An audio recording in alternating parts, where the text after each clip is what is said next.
In today's video, I'm going to teach you how to change background color in Adobe Dimension Renders. If you're building a quick mockup, matching a brand palette, or just want your model to pop, setting the right background color is one of the fastest ways to improve the final look.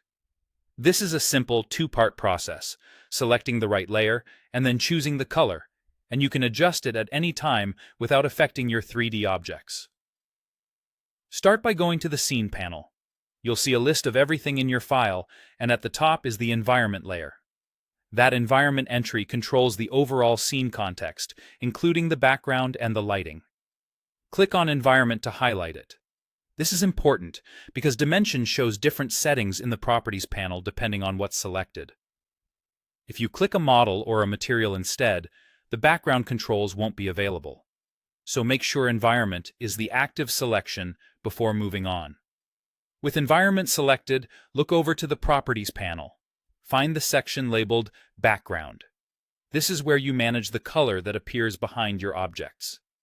Next to the word Background, you'll see a color swatch. Click that swatch to open the color picker.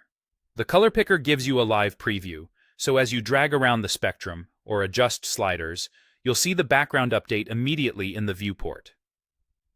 Choose the tone that suits your scene. Maybe a neutral gray for balanced lighting perception, a soft off-white for a clean studio look, or a bold brand color to create strong contrast. If you're matching a specific brand hue, you can type in precise color values in the picker, which is helpful for keeping visuals consistent across multiple renders. You can also use the eyedropper in the picker to sample a color from elsewhere on your screen for quick coordination. Remember, this change only affects the solid color behind your models. It doesn't alter the materials or textures on your objects, and it doesn't replace your environment lighting. It's simply the background tone you'll see in your render. As you refine the color, keep an eye on how it interacts with your subject. High contrast backgrounds make lighter objects stand out, while mid-tone backgrounds can reduce glare and help you judge shadows more accurately.